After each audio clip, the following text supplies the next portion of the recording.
Sì, Nancy. Va bene, dai, ci vediamo al solito posto. Ok Tony, ci vediamo alle 5. Va bene, alle 5, dai. Ciao ciao, ciao ciao.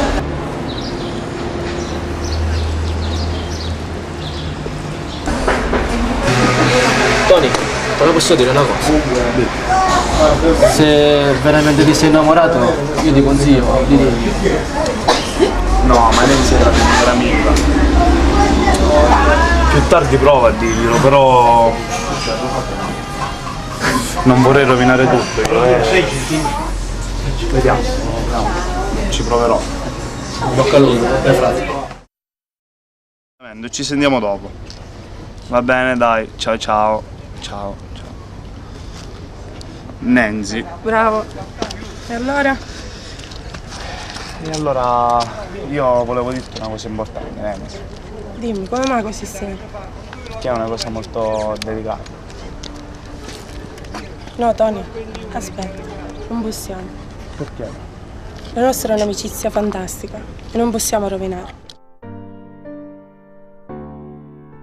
E senza una ragione si perde il nostro amore e si affanna il respiro mentre tu te ne vai. Ma dimmi come fai, lo sai che soffrirai, tu che la ricevi.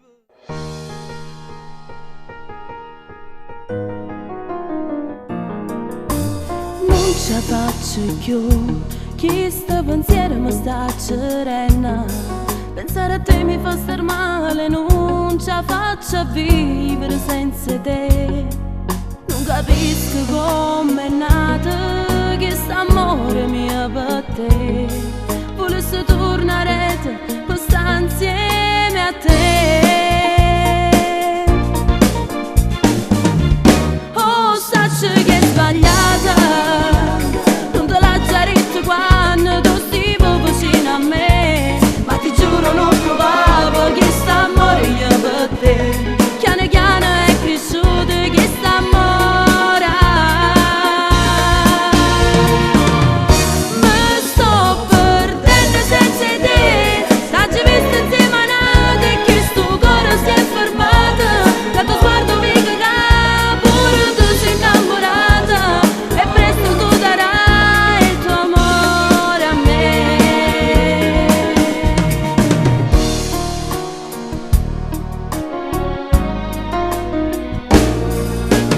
Ogni notte mi addormo sempre pensando a te, pensando a tutte cose belle passate